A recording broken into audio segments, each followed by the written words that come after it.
Situasi konflik di kawasan Timur Tengah masih panas dan belum ada tanda-tanda pihak-pihak yang bertikai untuk kembali ke meja diplomasi. Maka pertanyaannya, masihkah ada ruang untuk mediasi mencari jalur tengah di tengah konflik ini? Kami akan bahas ini bersama dengan para narasumber. Di studio Kompas TV sudah bergabung saat ini pengamat Timur Tengah Mustafa Abdurrahman. Pak Mustafa, apa kabar Pak? Apa kabar? Baik-baik. Terima kasih sudah mau datang ke studio Kompas TV kali ini. Dan lewat sambungan dalam jaringan juga sudah bergabung bersama kami Direktur Jenderal Asia Pasifik dan Afrika Kementerian Luar Negeri Abdul Qadir Jailani. Pak Dirjen, apa kabar Pak? Selamat malam Mas Tifa. Terima kasih sudah mau bergabung dalam diskusi kami kali ini. Saling berbalas serangan itu satu hal, kita juga sudah lihat. Tapi berbalas ucapan juga terus muncul sampai saat ini bahkan di media sosial. Presiden Trump merespon lagi serangan ini bahkan di media sosial ya, Truth Social menyinggung lagi ada upaya untuk perubahan rezim, walaupun kemudian awalnya sempat dibantah upaya penyerangan itu tujuannya ke arah sana. Dan di sisi lain dari pihak Israel sudah menekankan bahwa tidak ada ruang lagi untuk diplomasi kalau ternyata Amerika Serikat ikut campur dalam urusan ini. So, dari proyeksi Anda, Pak Mustafa, ini bakal ujungnya nggak akan ketemu atau ya gimana membaca ini? Ya, sejak Amerika ikut terlibat langsung dengan mengebom 3 instalasi nuklir Iran, yaitu Fordo, Isfahan dan Natan, ya, Iran belum mengambil atau melakukan balasan terhadap Amerika. Yang dilakukan Iran saat ini ya seperti biasa, membombardir kota-kota Israel.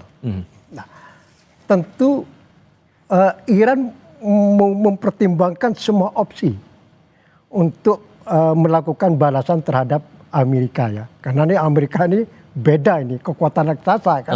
Nah, kalau salah langkah, salah kalkulasi bisa semakin repot. Apalagi Amerika yang bantu untuk tenaga-tenaga militer Israel yang ada sekarang. Ya betul. Jadi banyak opsi ya yang mungkin akan diambil Iran, dan ini belum dilakukan kan, karena ini memang suatu hal yang berat ya. Salah satu opsi mungkin Iran akan mengambil apa yang disebut skenario Vietnam. Apa tuh? Vietnam pada tahun 70-an berhasil mengalahkan Amerika. Jadi tetap tidak menyerah, kemudian melakukan perlawanan dengan segala cara terhadap Amerika. Akhirnya Amerika dibuat mundur dari Vietnam. Tapi ingat, Vietnam pada waktu itu tidak sendiri. Vietnam waktu itu dibantu oleh Uni Soviet, yang sekarang Rusia, juga dibantu oleh Cina dan Korea Utara. Cina waktu itu menjadi halaman belakang bagi suplai logistik terhadap Vietnam dari Uni Soviet saat itu ya, dari Korea dan termasuk dari Cina. Sehingga poinnya adalah arahnya nanti akan kemana kemudian kalau menurut Anda di sini? Kalau konteks Iran dan Israel sekarang, Iran tentu kalau ingin melawan Amerika tidak bisa sendirian. Kalau sendirian malah konyol, malah aksi bunuh diri namanya. Dia harus mengajak Rusia, Cina, Korea Utara dan Pakistan. Tahan dulu di situ. Kita akan bahas itu lagi nanti. Tapi juga yang menarik di sini adalah posisi Indonesia nih Pak Dirjen. Karena beberapa kali sepanjang lawatan Pak Presiden di Singapura sampai ke Rusia terakhir kali, dorongannya adalah deeskalasi, pastikan diplomasi berjalan, semua turunkan suhu. Tapi bentuk konkretnya Indonesia menyikapi konflik ini yang makin lama makin intens ini gimana wujudnya Pak? Kalau diperkenankan, saya ingin memulai dengan menjelaskan sedikit tentang situasi di Timur Tengah, khususnya di Teluk Persia yang ini memang sangat mengkhawatirkan. Dinamika politik global saat ini sedang dalam momen krusial, yaitu berkembangnya situasi keamanan yang selama ini kita khawatirkan dapat terjadi sejak beberapa dekade yang lalu. Kini kita semua menghadapi resiko di hadapan mata. Oleh karenanya, Indonesia juga memiliki kepentingan untuk mewujudkan upaya deeskalasi konflik sebagaimana disampaikan oleh Bapak Presiden di berbagai kesempatan. Sebagai informasi, Mas, Menteri Luar Negeri kemarin baru saja menghadiri konferensi tingkat menteri OKI di Istanbul yang secara khusus membahas isu serangan terhadap Iran. Oke. Dalam pertemuan tersebut, Menlu RI secara khusus menyoroti berbagai pelanggaran internasional yang telah terjadi, terutama yang dilakukan oleh Israel. Oleh karenanya, kita menekankan sekali lagi pentingnya OKI untuk mengkonsolidasikan diri untuk bersuara yang sama di panggung internasional. Indonesia mendorong agar semua pihak tetap mengedepankan solusi diplomasi. Sebagaimana diketahui bahwa setiap negara di dunia ini memiliki kewajiban hukum untuk menyelesaikan semua perbedaannya dengan cara-cara damai. Selain itu, pada hari ini juga, Mas, Indonesia juga ikut serta dalam sidang darurat di Badan Atom Energi Internasional. Delegasi Indonesia secara khusus mengulangi desakan kembali untuk kembali ke solusi diplomasi. Dan respon dari negara-negara anggota gimana sejauh ini? Ya, memang bervariasi semua, tapi yang pasti di IAEA ataupun Badan Energi Atom Internasional terdapat persamaan pandangannya tentang pentingnya untuk kembali ke solusi diplomasi. Saya rasa itu arah yang paling terbaik karena kita tidak melihat adanya opsi yang lebih bagus daripada itu. Oke, termasuk akan mengikut serta dalam pertemuan darurat yang kabarnya tanggal 23 Juni ini ya kan, Badan Atom Internasional itu melakukan pertemuan merespon dari aksi dari Amerika Serikat ini? Sudah berlangsung tadi pagi. Dan apa tindak lanjut atau follow up yang diambil di forum itu? Yaitu kesepakatan untuk mendorong kembali ke solusi diplomasi. Memang begini teman-teman semuanya ya. IAEA ataupun Badan Energi Atom Internasional memiliki kewenangan dan ada kewenangan lain yang dipegang oleh Dewan Keamanan PBB untuk persoalan untuk mengatasi ancaman terhadap perdamaian dan keamanan internasional. Itu merupakan tanggung jawab dari Dewan Keamanan PBB, sedangkan Badan Energi Atom Internasional hanya berkaitan dengan persoalan untuk bagaimana mengawasi bahwa program nuklir yang dilakukan Iran tidak diselewengkan menjadi program untuk membuat senjata nuklir. Oke. Tapi hal lain juga yang menarik di sini begini Pak Mustafa. Dari Iran sudah menyatakan bahwa sudah tutup buku, tidak ada diplomasi lagi kalau sudah cara mainnya seperti ini. Ya. Tapi di sisi lain, Anda juga sempat menyinggung kalau kemudian ada Rusia atau negara lain yang ikut membantu Iran di tengah-tengah konflik ini, maka kemungkinan eskalasinya akan beda lagi. Sementara yang saya pahami sejauh ini, Kremlin mengonfirmasi bahwa posisi mereka siap turun tangan, tapi sebagai mediator. So, bakal buntu dong ini kemungkinannya, atau malah ada skenario lain yang Anda baca di sini? Ya, saya ingin melanjutkan tadi ya. Yang saya sampaikan skenario Vietnam itu hanya salah satu skenario. Ada lagi skenario Jepang. Di Jepang pada perang dunia II ya, ketika Jepang itu mendapat serangan bom atom, prosesnya kota Nagasaki dan Hiroshima, Jepang langsung takluk. Dan ini yang diinginkan Trump terkait terhadap Iran, karena Trump sudah sering mengatakan bahwa Iran ini supaya menyerah, dan Trump berharap setelah Amerika melakukan pengeboman yang luar biasa terhadap 3 instalasi nuklir Iran tersebut, Iran menyerah. Tapi tampaknya ini kemungkinannya agak jauh.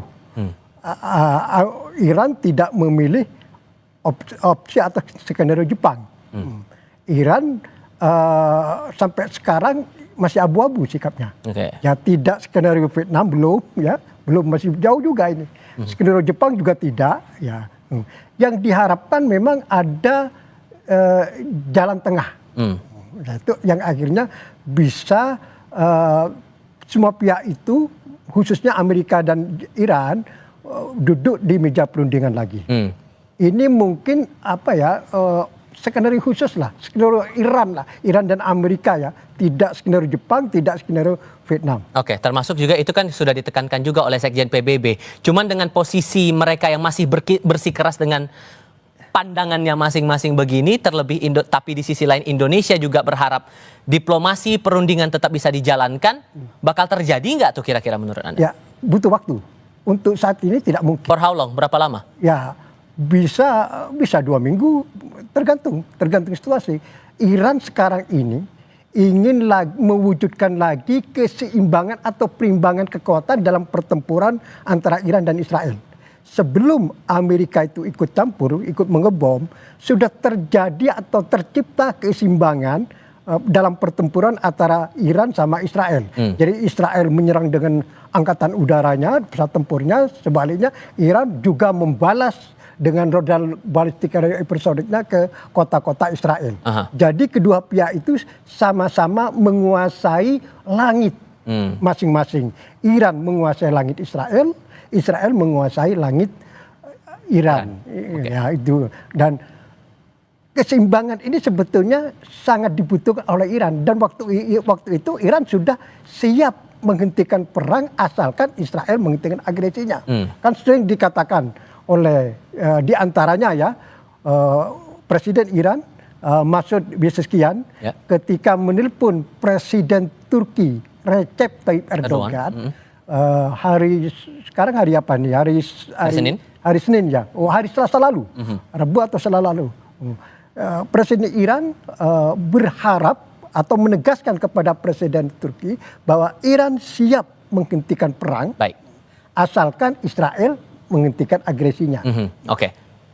Saya tahan dulu di situ. Cuman yang juga menarik di sini, Pak Dirjen, saat pertemuan di OKI maupun juga di Badan Atom Internasional itu, pasti kan ada alasan-alasan tertentu yang membuat akhirnya Indonesia mengemukakan alasan perlu untuk didorong lagi mediasi dan diplomasi ini. Apa sesungguhnya yang disampaikan atau alasan-alasan apa yang disampaikan Indonesia dalam pertemuan itu yang menjadi kekhawatiran imbas dari konflik Iran-Israel ini kalau tidak ditangani segera?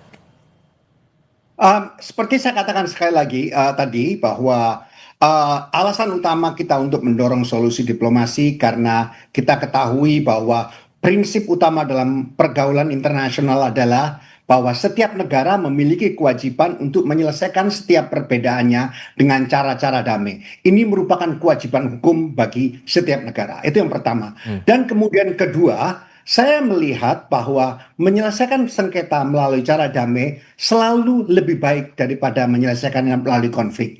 Ini saya melihat kedua semua pihak yang terlibat dalam konflik, saya masih memiliki optimisme bahwa ruang diplomasi itu masih dapat dicapai. Walaupun saya mengakui dengan keterlibatan Amerika Serikat saat ini, kemungkinan itu semakin sulit untuk diwujudkan karena eskalasi semakin meningkat. Oleh karenanya, tugas kita saat ini bagaimana kita melakukan deeskalasi. Semakin sulit itu berapa persen kira-kira kemungkinan yang menurut Anda?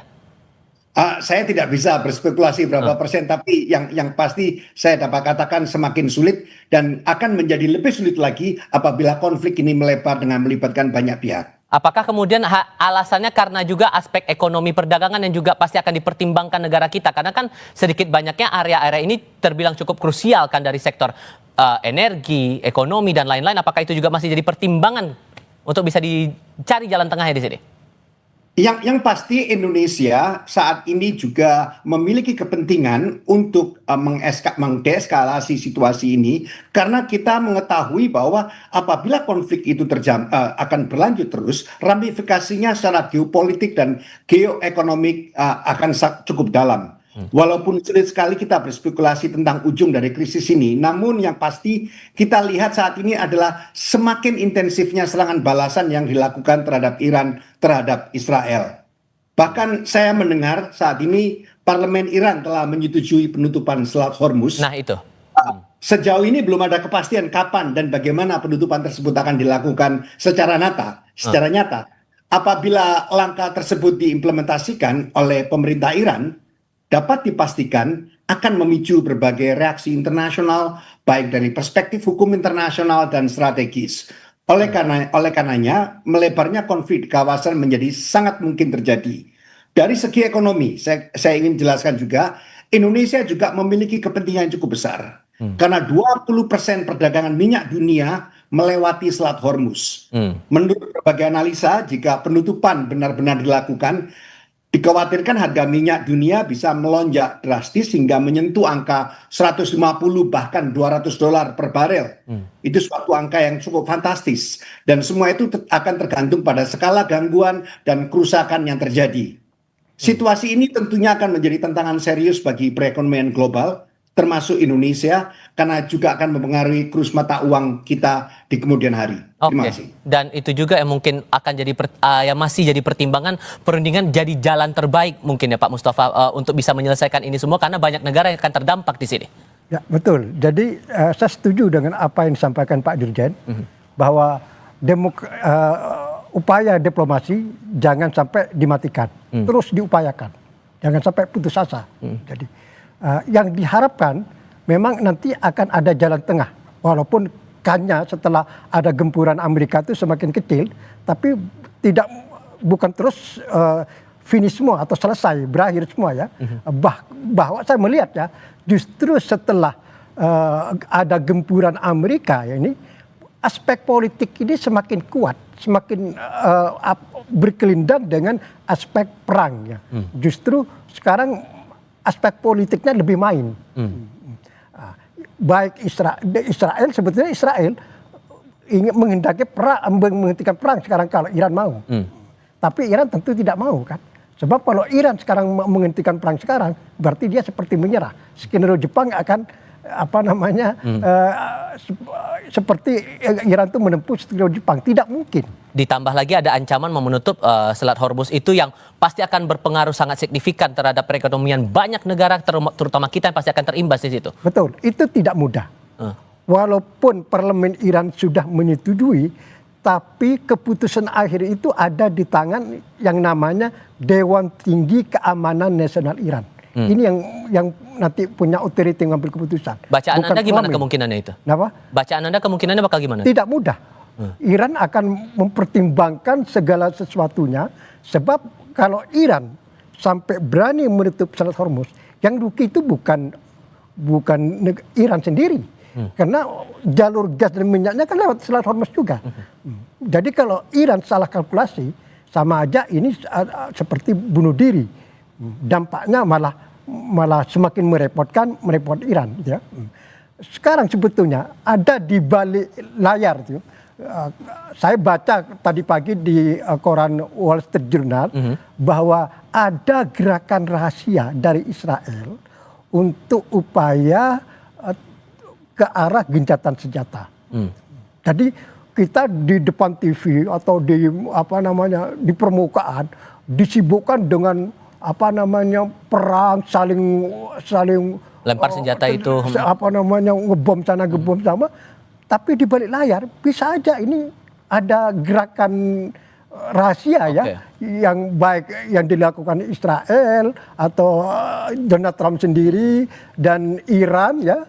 Kita tuh jangan terlalu terjebak dengan apa yang kita lihat di permukaan. Ini sudah aspek politik masuk. Bukan hanya kita tidak bisa bicara perang aja, sekarang aspek politik. Ini muncul ya. Ini muncul sekarang sebetulnya yang belum tampak di permukaan.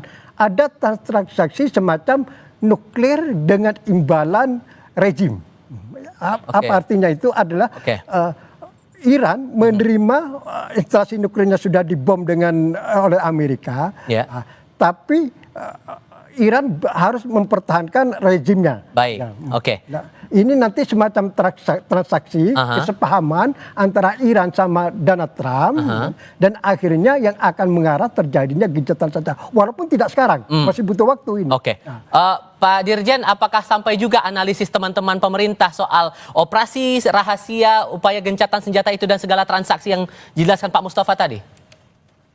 Yang pasti kita memonitor secara detail semua perkembangan yang terjadi. Tentu saja kami tidak bisa share apa yang kita ketahui secara keseluruhan, tapi yang pasti semua informasi yang terjadi di lapangan kita upayakan, kita kumpulkan dan kita akan analisa, dan itu selalu menjadi basis kita dalam mengambil sikap.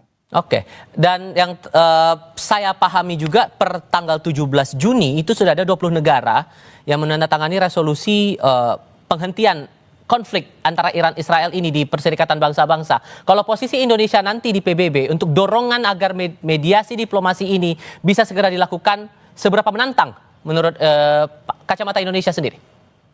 Yang pasti sampai saat ini sepengetahuan kami belum ada resolusi Dewan Keamanan PBB yang secara khusus membahas yang mengadres isu ini. Memang kita sendiri masih terus berusaha sehingga agar Dewan Keamanan PBB dapat melakukan tindakan konkret. Namun terus terang aja memang hal ini sulit dilakukan karena kita ketahui secara prosedural Amerika Serikat memiliki hak veto di sana. Oke, singkat saja Pak Mustafa, adakah gimana caranya agar masalah ini bisa dibawa ke hukum internasional? Singkat saja. Memungkinkan tidak? Ya sekarang untuk konteks ini agak susah berbicara hukum internasional. Trump saja berbicara nih force for peace. Jadi kekuatan sekarang yang berbicara. Apa yang dilakukan Amerika sekarang itu semuanya kan sudah melanggar hukum internasional sekarang. Hukum internasional perjanjian NPT ya, pencegahan penyebaran nuklir, semua dilanggar oleh Amerika dan Israel terkait hukum internasional. Sekarang apa yang disampaikan oleh Trump adalah force for peace. Jadi kekuatan ini untuk perdamaian. Jadi ada aturan main baru sekarang. Sudah ada bicara hukum internasional adalah kekuatan untuk perdamaian. Ini aturan main baru yang dimainkan oleh Trump dan Netanyahu juga. Oke, baik Pak Mustafa, terima kasih banyak sudah mau datang ke studio. Pak Dirja juga terima kasih sudah bergabung lewat sambungan dalam jaringan dalam diskusi kami kali ini. Sehat selalu untuk Anda berdua.